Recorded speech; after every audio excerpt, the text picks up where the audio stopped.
আসসালামু আলাইকুম এভরিওয়ান। তো আপনারা স্মার্ট আর্নিং প্ল্যাটফর্ম থেকে জব পোস্ট করার মাধ্যমে আপনার পোস্টগুলোকে লাইক কমেন্ট বাড়িয়ে নিতে পারবেন। তো কিভাবে করবেন চলুন দেখে আসি। প্রথমে জব পোস্ট নামে অপশনটিতে ক্লিক করবেন। ক্লিক করার পর আপনার সামনে এরকম একটি ইন্টারফেস শো হবে। এখানে আপনি জব টাইটেলটা দিয়ে দিবেন। আমি যেহেতু লাইক কমেন্ট সাবস্ক্রাইব নিব সেই অনুযায়ী আমি লিখে দিলাম।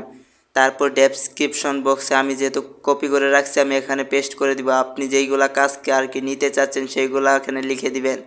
এরপরে জব লিঙ্কটা এখানে দিয়ে নেবেন। তারপরে আপনি একটা কাজের বিনিময়ে কত টাকা করে দিতে চাচ্ছেন তাদেরকে, আমি যেহেতু 40 পয়সা করে দিব সেখানে লিখে দিলাম। তারপর আপনি এই কাজটি কতজনকে দিতে যাচ্ছেন, আমি 50 জনকে দিব, তার জন্য আমি এখানে 50 লিখে দিলাম। এরপর আপনি যেই কাজটি করে নিতে চাচ্ছেন সেইখানকার একটা স্ক্রিনশট এখানে দিয়ে দিবেন।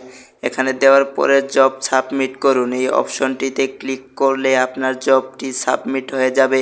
আপনার জব পোস্টটি সাবমিট হওয়ার পরে আপনাকে একটা নোটিফিকেশন দিবে। এই যে এখানে একটি নোটিফিকেশন দিয়েছে আপনার জবটি সাকসেসফুল হয়েছে। এরকম নোটিফিকেশন যখন আপনার ফোনে আসবে তখন দেখবেন যে আপনার জব পোস্টটি সাবমিট হয়েছে। তারপরে আপনি ওই উপরে কর্নারে দেখবেন একটি আইকন আছে, ওই আইকনে ক্লিক করার পরে দেখতে পারবেন এখানে আপনার জবটি সাবমিট হয়েছে।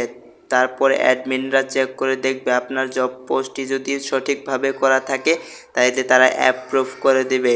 এখানে আপনি যেগুলা তথ্য দিয়েছেন সবগুলাই দেখতে পারবেন, কত টাকা দিয়েছেন, কতজনকে পোস্টটি শেয়ার করতে চান সেগুলো সব কিছু দেখতে পারবেন। ভিডিওটি দেখে যদি আপনি উপকৃত হয়ে থাকেন তো অবশ্যই একটি লাইক কমেন্ট করে সাবস্ক্রাইব করে দিবেন।